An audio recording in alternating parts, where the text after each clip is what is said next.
नमस्कार, मैं हूं विनीता और आपने ट्यून किया एफएम गोल्ड चैनल 100.1 मेगाहर्ट्ज पर। ये वक्त है आपके फेवरेट प्रोग्राम अभ्यास का, जिसमें जानकारियां होती हैं जो आपके कॉम्पिटिशन्स में सहायक होती है और प्रश्न आप ही के भेजे हुए व्हाट्सएप और ईमेल के जरिए उत्तर देते हैं हमारे एक्सपर्ट आकाशवाणी के स्टूडियो से। इस बार का विषय है एंथ्रोपोलॉजी यानी कि ह्यूमन हिस्ट्री।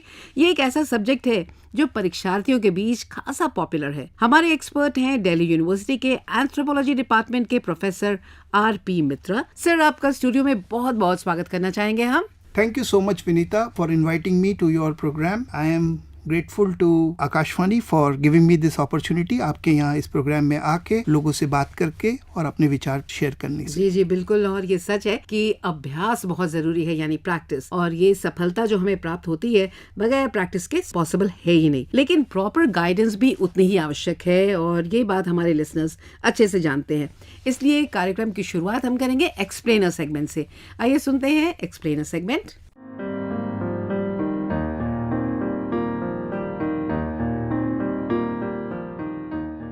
मानव विकास प्राइमेट्स के इतिहास में विकासवादी प्रक्रिया है, जिसके कारण होमो सेपियंस का उदय हुआ। वैज्ञानिक प्रमाणों से पता चलता है कि सभी लोगों द्वारा साझा किए गए शारीरिक और व्यवहार संबंधी लक्षण वानर पूर्वजों से उत्पन्न हुए और लगभग 6 मिलियन वर्षों की अवधि में विकसित हुए। जैव रासायनिक साक्ष्य इंगित करते हैं कि वानर मानव विचलन 5 मिलियन वर्षों के बहुत करीब हो सकता है, और ये कि गोरिल्ला पहले अलग हो गया, चिंपैंजी और मानव जैसे जीवों को अलग करने से पहले एक सामान्य पूर्वज को साझा करने के लिए छोड़ दिया। होमो सेपियंस के जीवाश्मों की संख्या की खोज से पता चलता है कि आधुनिक मानव अफ्रीका में पैदा हुए और मध्य पूर्व के माध्यम से पुरानी दुनिया के बाकी हिस्सों में चले गए। शुरुआती इंसानों के जीवाश्म जो 6 से 2 मिलियन साल पहले रहते थे, पूरी तरह से अफ्रीका से आते हैं। सबसे पहले परिभाषित मानव लक्षणों में से एक द्विपादवाद यानी 2 पैरों पर चलने की क्षमता 4 मिलियन वर्ष पहले विकसित हुई थी। अन्य महत्वपूर्ण मानवीय विशेषताएं जैसे कि एक बड़ा और जटिल मस्तिष्क, उपकरण बनाने और उपयोग करने की क्षमता और भाषा की क्षमता हाल ही में विकसित हुई है। जटिल प्रतीकात्मक अभिव्यक्ति, कला और विस्तृत सांस्कृतिक विविधता सहित कई उन्नत लक्षण मुख्य रूप से पिछले 1 लाख वर्षों के दौरान उभरे हैं। यह ध्यान दिया जाना चाहिए कि 40,000 साल पहले के शुरुआती ऊपरी पाषाण युग के ये आधुनिक मानव आज की आबादी की तुलना में अधिक मजबूत हैं। अधिकांश वैज्ञानिक आज प्रारंभिक मनुष्यों की लगभग 15 से 20 विभिन्न प्रजातियों को पहचानते हैं। हालांकि वैज्ञानिक इस बात से सहमत नहीं हैं कि ये प्रजातियां कैसे संबंधित हैं या कौन सी मर चुकी हैं। कई प्रारंभिक मानव प्रजातियों ने कोई जीवित वंशज नहीं छोड़ा। वैज्ञानिक इस बात पर भी बहस करते हैं कि प्रारंभिक मनुष्यों की विशेष प्रजातियों को कैसे पहचाना और वर्गीकृत किया जाए और किन कारकों ने प्रत्येक प्रजाति के विकास और विलुप्त होने को प्रभावित किया। अंग्रेजी प्रकृतिवादी चार्ल्स डार्विन ने 1859 में अपने उल्लेखनीय द ओरिजिन ऑफ स्पीशीज में बताया कि जैविक विकास कैसे हुआ। डार्विन का महान अभिनव कदम प्राकृतिक चयन के सिद्धांत को विकास के तंत्र के रूप में पेश करना था। उनके अनुसार किसी भी समूह में विशेषताओं वाले व्यक्ति जो उन्हें अपने पर्यावरण के लिए सर्वोत्तम रूप से अनुकूलित करने में सक्षम बनाते हैं, जीवित रहते हैं और प्रजनन करते हैं, जबकि जिन लोगों में इन विशेषताओं की कमी होती है उनके जीवित रहने की संभावना कम होती है। इस प्रकार प्रकृति बदलते परिवेश में उपयोगी विविधताओं का चयन और संरक्षण करती है। डार्विन ने उसे प्राकृतिक चयन कहा। प्राकृतिक चयन के माध्यम से विकास का डार्विन का सिद्धांत एक वैज्ञानिक सिद्धांत है और सभी वैज्ञानिक सिद्धांतों की तरह प्राकृतिक चयन के माध्यम से विकास के डार्विन के सिद्धांत को भी खोजों और तथ्यों द्वारा समृद्ध और विस्तारित किया गया है। विकास तब होता है जब आनुवांशिक सामग्री में परिवर्तन होता है। डीएनए जो माता पिता से विरासत में मिला है और विशेष रूप से जनसंख्या में विभिन्न जीनों के अनुपात में डीएनए में निहित जानकारी उत्परिवर्तन नामक प्रक्रिया द्वारा बदल सकती है। जिस तरह से विशेष जीन व्यक्त किए जाते हैं वे भी बदल सकते हैं। विकास किसी एक व्यक्ति को नहीं बदलता है, बल्कि ये विकास और विकास के विरासत में मिले साधनों को बदल देता है जो एक जनसंख्या को टाइप करते हैं। शारीरिक रूप से आधुनिक मानव आबादी का विकास जारी है क्योंकि वे प्राकृतिक चयन और आनुवांशिक बहाव दोनों से प्रभावित हैं।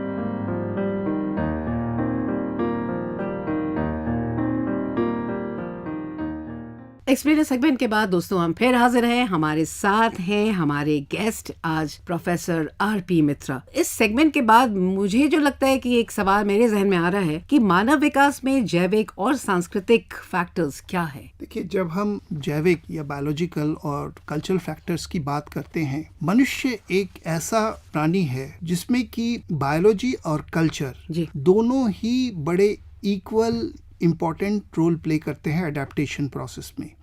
इसीलिए हम ह्यूमन बींग्स को, मानव को एक बायोकल्चरल एनिमल्स बोलते हैं। इस सवाल के बाद आपको मालूम है कि हमारे पास बहुत सारे सवाल हैं हमारे लिसनर्स के। पहला सवाल जो हमारे पास आया है वो शुभम चट्टोपाध्याय का है। मैं हूँ शुभम चट्टोपाध्याय, कोलकाता से। मेरा प्रश्न ये है कि ऑप्शनल पेपर के लिए एंथ्रोपोलॉजी अध्ययन करने का सबसे अच्छा तरीका क्या होना चाहिए ऐसे छात्रों के लिए जिन्होंने पहले कभी एंथ्रोपोलॉजी अध्ययन नहीं किया है। इसके लिए मानव के इतिहास, ह्यूमन एक हिस्टोरिकल डेवलपमेंट है, उसमें आपको थोड़ी सी रुचि होनी चाहिए। उसके साथ साथ आपको basic understanding of biology, basic understanding of archaeology और बेसिक अंडरस्टैंडिंग ऑफ सोशियोलॉजी, इन तीनों को अगर आप में रुचि है तो उन लोगों के लिए ये सब्जेक्ट बहुत ही इम्पोर्टेंट और बहुत ही एक इजी सा सब्जेक्ट हो सकता है। क्या सबसे इजी वे हो सकता है कि वो इसको अडॉप्ट करे? देखिए, इसके लिए तैयारी करने का आपको क्या करना पड़ेगा, कुछ बेसिक किताबें हैं, कुछ फंडामेंटल किताबें हैं, जैसे कि एक जो बहुत पुरानी और बहुत ही अच्छी सी किताब है जिसे हम बोलते हैं अदर कल्चर्स, जॉन बीटी की है जी। इसी तरह बायोलॉजिकल एंथ्रोपोलॉजी में कुछ जेनेटिक्स की बहुत ही बेसिक और फंडामेंटल बुक्स हैं। इसके अलावा आपके आर्कियोलॉजिकल एंथ्रोपोलॉजी में कुछ बहुत ही एलिमेंट्री किताबें हैं। एनसीईआरटी की जो टेक्स्ट बुक्स हैं वो हेल्पफुल 11वीं और 12वीं क्लास की, वो शुरुआत के लिए बहुत अच्छा एक सोर्स हो सकता है जो विद्यार्थी इस विषय को पढ़ना चाहते हैं यूपीएससी के लिए। अगला सवाल आया है आंध्र प्रदेश से Neerja money. I am Neeraja Mani Gunti. As the topic anthropology, how anthropology play an important role in social building? Taking anthropology as a optional in mains for civils is helpful or not? Anthropology का एक बहुत महत्वपूर्ण role है nation building में, society के building में, culture building में, क्योंकि एंथ्रोपोलॉजी एक ऐसा सब्जेक्ट है जो कि ना ही एक विषय है जिसको पढ़ने से आप सिविल सर्विसेज के लिए या यूपीएससी के लिए प्रिपरेशन मदद होती है। इसके अलावा एंथ्रोपोलॉजी जो है आपको खुद से इफेक्ट करती है। जिन्होंने भी इस विषय को पढ़ा है, हमारे जो रिसर्च हुए हैं, हमारे जो शोध हुए हैं, उन्होंने बताया है कि it has personally affected them, made them more humanistic. In fact अगर एंथ्रोपोलॉजी की हम डेफिनेशन देखें, वो यही बोलता है, it is most humanistic of scientific discipline. इसका एक प्रभाव आपके ज्ञान में होता है, एक प्रभाव आपके आचार विचार में होता है, जिसके कारण से एक अच्छे ब्यूरोक्रेट आप बन सकते हैं। अगला सवाल है साक्षी Moni. I'm Sakshi Moni from Bihar. The biocultural approach is the hallmark of anthropology. Explain. अन्य विषय भी बायोलॉजी के बारे में पढ़ते हैं, जैसे कि जूलॉजी हो गया, जैसे कि आपके मेडिकल साइंस हो गए। इन विषयों का भी जो संबंध है वो बायोलॉजी की तरफ है।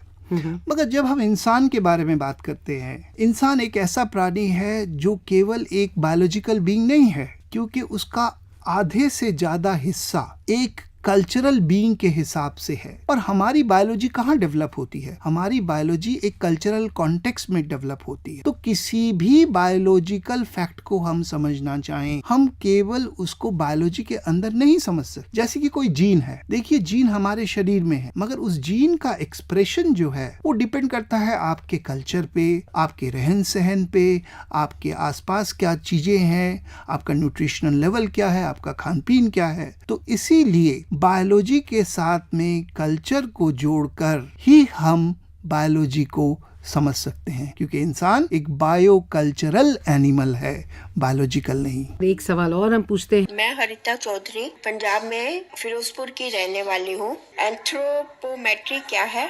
किसी व्यक्ति की पोषण स्थिति और खेल क्षमता का आकलन करने में इसकी भूमिका पर चर्चा करें। हरिता जी, जब हम एंथ्रोपोमेट्री की बात करते हैं, एंथ्रोपोमेट्री एक हमारा तरीका है, एक मेथड है। हम इसे बोलते हैं it's a scientific study of the measurements of human bodies.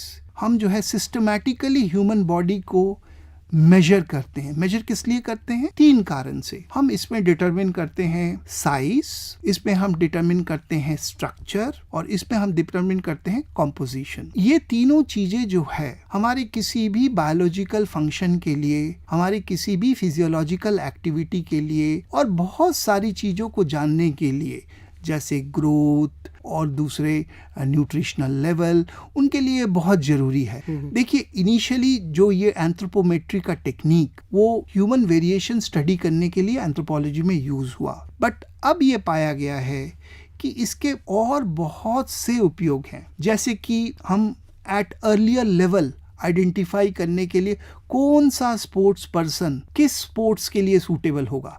For example, किसी का आर्म लेंथ कितना बड़ा है, किसी के लेग लेंथ कितने बड़े हैं, किसके आपके जो बाजुओं के आर्म सर्कमफ्रेंसेस हैं वो कितना स्ट्रेंथ है। तो ये एंथ्रोपोमेट्रिक मेजरमेंट्स जो हैं वो that can be a very good indicator too early identify potentially people who are fit for a particular sports. इसके अलावा इसका उपयोग न्यूट्रिशनल डेफिशिएंसीज जानने के लिए, क्योंकि देखिए हमारा जो मेल न्यूट्रिशन का प्रॉब्लम है वो बहुत वाइड स्प्रेड है, और वो इतना ज़्यादा वाइड स्प्रेड है कि डॉक्टर्स शायद अगर बायोकेमिकल टेस्ट से या दूसरे अन्य विधियों से इसको पता करना मुश्किल है। मगर कुछ हमारे जो रेशियोज होते हैं, जिसमें कि हम बॉडी मास इंडेक्स, वो एक बहुत उपयोगी तरीका और बहुत आसान तरीका है जिससे हम मेल न्यूट्रिशन को बहुत पहले आइडेंटिफाई कर सकते हैं, और इस अर्ली आइडेंटिफिकेशन से इसका जो हम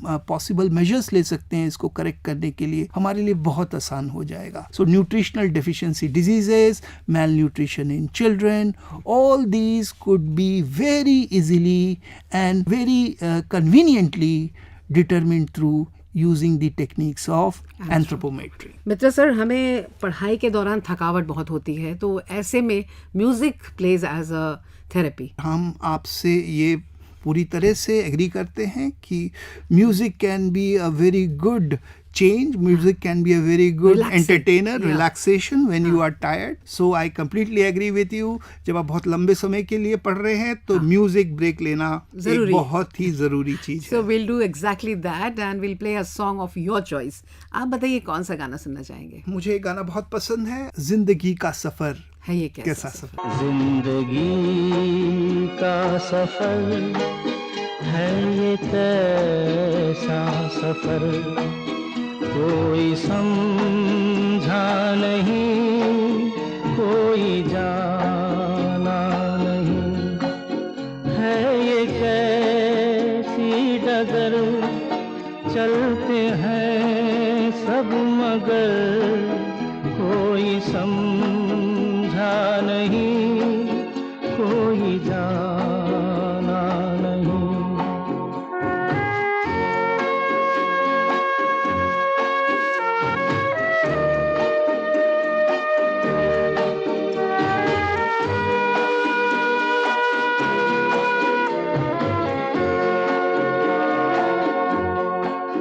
जिंदगी को बहुत प्यार हमने दिया,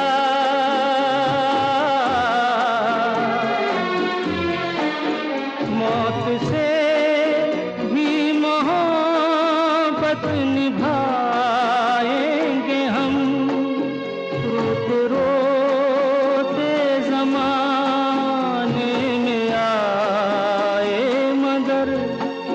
हंसते हंसते ज़माने से जाएंगे हम।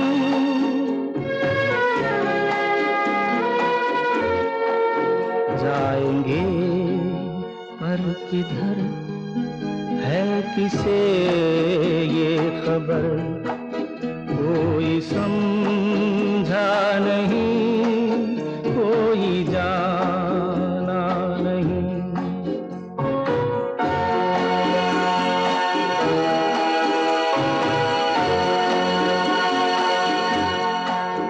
ऐसे जीवन भी हैं जो जिए ही नहीं,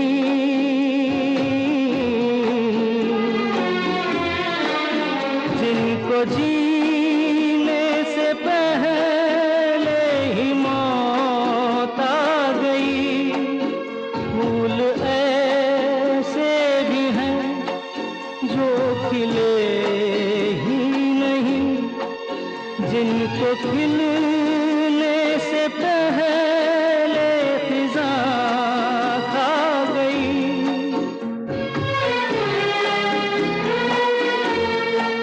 है परेशान नजर, थक गए चार अगर, कोई समझा नहीं, कोई जाना नहीं। जिंदगी का सफर।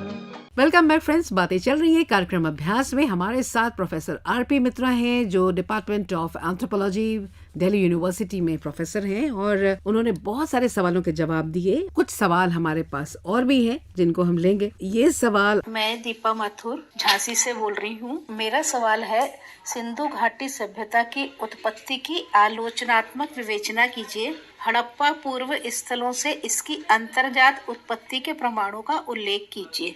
इंडस वैली सिविलाइजेशन जो है एक बहुत ही रहस्य का स्रोत बना हुआ है। अभी तक इन्होंने इतना कुछ छोड़ा है हमारे लिए जानने के लिए। सबसे बड़ी चीज तो इंडस वैली सिविलाइजेशन की जो अभी तक हम लोग नहीं समझ पाए हैं इतने एडवांसमेंट होने के बाद भी, is there system of writing. अभी तक भी नहीं पढ़ा गया है कि उनकी लिखाई की विधि क्या है। So it's a great mystery for us. इतना कुछ लिख गए हैं मगर हमारे इतने एडवांसमेंट होने के बाद भी हम उसको पढ़ नहीं पा रहे हैं। दूसरी चीज बोलते हुए फिर मैं आपकी प्रश्न की तरफ जाऊंगा। देखिए, ये सिविलाइजेशन जो है अपने समय का सबसे एडवांस सिविलाइजेशन माना जाता है। उस तरह की टाउन प्लानिंग, उस तरह की सिविल फैसिलिटीज, उस तरह की इंफ्रास्ट्रक्चर अभी तक भी इंडिया में कई जगहों में मौजूद नहीं है जो कि 3000 साल पहले थे। फॉर एग्जाम्पल उनके आर्किटेक्चरल वंडर देखे, जो उनके मकानों का जो ईंटें थी,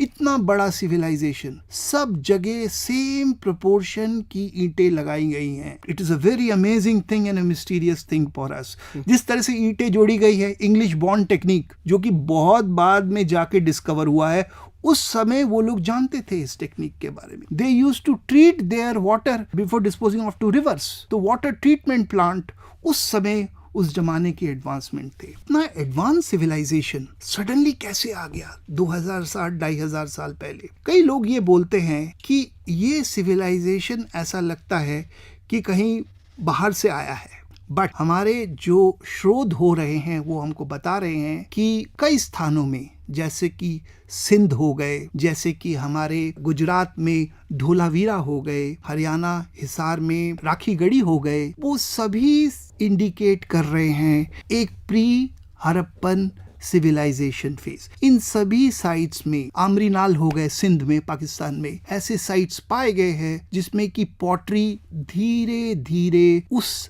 एडवांसमेंट की तरफ बढ़ रही है, मॉडर्न हो रही है। तो हम देख सकते हैं कि इसका एंडोजिनस ओरिजिन ही है, हमारे यहीं से ही ये सिविलाइजेशन ग्रेजुअली डेवलप हुआ है। अब हम अपने दोस्तों को ये भी बता दें कि वो जो प्रश्न हमें भेजते हैं व्हाट्सएप नंबर 9289094044 पर या फिर ईमेल आईडी जो abhyas.airnews@gmail.com पर, उन्हें हम रिसीव करते हैं और अपने एक्सपर्ट से आप तक उसके सवाल का जवाब दिलवाते हैं। अब हमारा अगला सवाल आता है। मेरा नाम सूरज सरकार है, मैं वेस्ट बंगाल मालदा टाउन का रहने वाला हूँ। मेरा सवाल यह है कि उम्र बढ़ाने की शारीरिक और विकासवादी स्थितियों पर चर्चा करें। एजिंग जो है एक ऐसी चीज है जिसको सभी को पास थ्रू करना पड़ता है, एक यूनिवर्सल फिनोमेना है। हम इसको कैसे एक्सप्लेन करें, एजिंग होती क्यों है?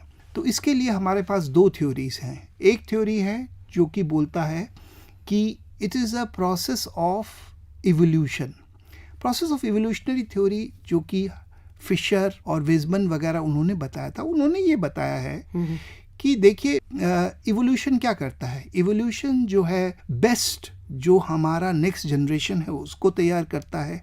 इसके लिए हमारा जो पुराना जनरेशन है उसको ख़त्म होना चाहिए, इस वजह से वो ख़त्म हो जाता है और नया जनरेशन आ जाता है। इस वेजमैन थ्योरी को क्रिटिसाइज किया गया था। इवोल्यूशन इस तरह एजिंग नहीं करता है। इवोल्यूशन एजिंग इस तरह करता है जिसके कारण से नेचुरल सिलेक्शन जो कि एक नेचर का प्रोसेस है वो स्लो डाउन हो जाता है जैसे जैसे हमारा एजिंग होता है। इसकी वजह से जैसे हम 40 साल 50 साल 60 साल आगे बढ़ते जाते हैं, जो फोर्स ऑफ नेचुरल सिलेक्शन है वो कमजोर पड़ता है। इसका मतलब क्या हुआ? इसका मतलब ये हुआ, देखिए हैडन ने एक चीज बताया, एक डिजीज होती है हंटिंगटन। ये डिजीज जो है 30 साल के ऊपर के लोगों को होती है। पहले जो है 30,000 साल पहले या 20,000 साल पहले या 10,000 साल पहले हमारे में से कोई 28 साल 29 साल से ऊपर बचता ही नहीं था। तो इस वजह से क्या होता था कि ये डिजीज शुरू ही नहीं हो पाती थी। इसकी वजह से नेचुरल सिलेक्शन को कभी इस डिजीज के ऊपर काम करने का मौका ही नहीं मिला।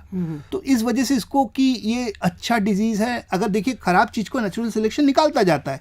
जब ये हुआ ही नहीं पहले तो कैसे नेचुरल सिलेक्शन उगाएगा? इस वजह से फोर्स ऑफ नेचुरल सिलेक्शन जो है वो स्लो डाउन करता है, ये एवोल्यूशनरी थ्योरी बताता है, जिसकी वजह से एजिंग में सारे जो आपके डेलिटीरियस जीन्स हैं, जो हार्मफुल जीन्स हैं, वो इकट्ठे होते रहते हैं क्योंकि कोई चीज को हटा नहीं रहा है पहली जनरेशन से। सर, इस कार्यक्रम में एक और सेगमेंट होता है फैक्ट फाइल, तो हम फैक्ट फाइल सुनते हैं फिर सवालों की ओर रुख करेंगे।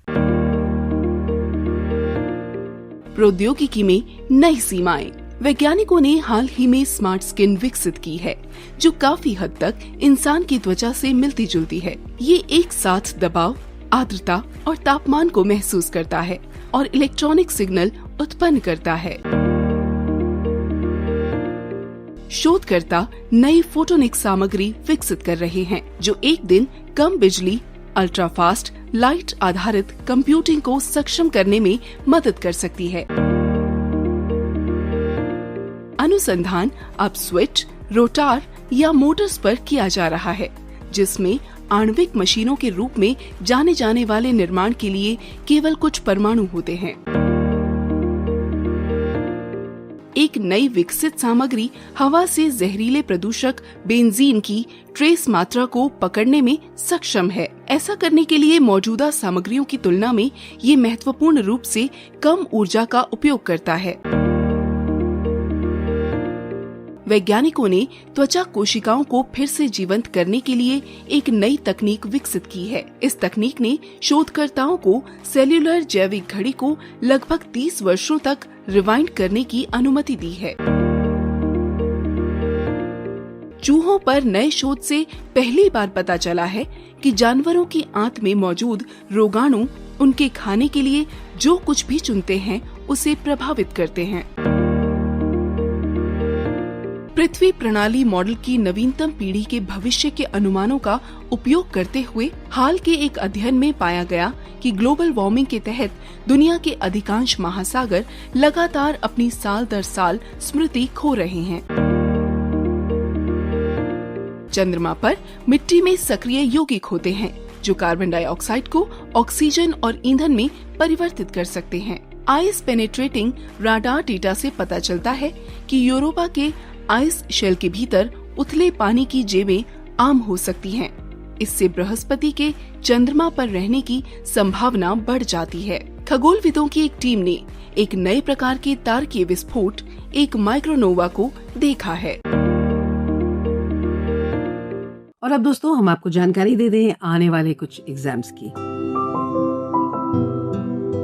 मध्य प्रदेश लोक सेवा आयोग सहायक इंजीनियरिंग परीक्षा 22 मई 2022 को आयोजित होने जा रही है। मणिपुर सिविल सेवा संयुक्त प्रतियोगी परीक्षा 2016 मेंस 26 मई से आयोजित की जाएगी। एसएससी संयुक्त उच्चतर माध्यमिक स्तर की परीक्षा 2021 टियर 1 परीक्षा 26 मई से 10 जून तक आयोजित की जाएगी। उत्तर प्रदेश लोक सेवा आयोग सहायक इंजीनियरिंग UPPSCAE परीक्षा 29 मई 2022 को निर्धारित है। दोस्तों हम फिर हाजिर हैं कार्यक्रम अभ्यास में, और जो कुछ सवाल हमारे लगभग अंतिम पड़ाव में पहुंच चुके हैं वो हम आपसे पूछना चाहेंगे। ये जो अगला सवाल है ये है अशोक का गाजियाबाद से। मेरा नाम अशोक, मैं रहने वाला गाजियाबाद निवासी। मेरा सवाल ये है, भारत में अपर प्रपाषण काल के कलयुग का वितरण और विशेषता बताइए। एक अजीब सी बात है, हम जो आर्कियोलॉजिकल स्टेजेस में कल्चर को डिवाइड करते हैं वो है लोअर, मिडिल और अपर। ओके। मुश्किल क्या है इंडिया में? देखिए, इंडिया में जो है उसमें हम लोग लोअर पैलियोलिथिक के हमको एविडेंसेस मिलते हैं, हमको मिडिल पैलियोलिथिक के एविडेंस मिलते हैं, मगर अपर पैलियोलिथिक के जो टूल टाइप्स हैं जैसे कि ब्यूरीन हो गया, ब्लेड हो गया, अलग अलग स्टेजेस में अलग अलग टूल्स होते हैं। जैसे कि लोअर पैलियोलिथिक में हमारे पास चॉपर चॉपिंग टूल थे। मिडिल पैलियोलिथिक में हम जाएं तो हमारे पास मच फाइनर वेराइटीज़ के टूल्स थे, हैंड एक्सेस, क्लीवर्स जिसे बोलते हैं। इस तरह हम अपर पैलियोलिथिक में जाएं, उसमें हमारे बहुत एडवांस टूल शुरू हो जाते हैं जैसे कि ब्लेड, ब्यूरीन, पॉइंट। देखिए, अपर पैलियोलिथिक का एक खास महत्व है क्योंकि अपर पैलियोलिथिक वो स्टेज कहलाया जाता है जिसमें मॉडर्न होमोसैपियन शुरू हुआ। इससे पहले मॉडर्न होमोसैपियन शुरू नहीं हुआ था, इससे पहले होमो इरेक्टस था। हमारे इंडिया में ये जो स्टेज है ये मिडिल पैलियोलिथिक के साथ आ जाता है, इससे अलग नहीं आता है। तो इसका क्या मतलब माने कि हमारे यहाँ कोई अपर पैलियोलिथिक हुआ ही नहीं, जैसे कि हमारे पास मॉडर्न होमोसैपियन आए ही नहीं, हम लोग सीधे होमो इरेक्टस से आ गए, एक स्टेज मिस हो गया जी।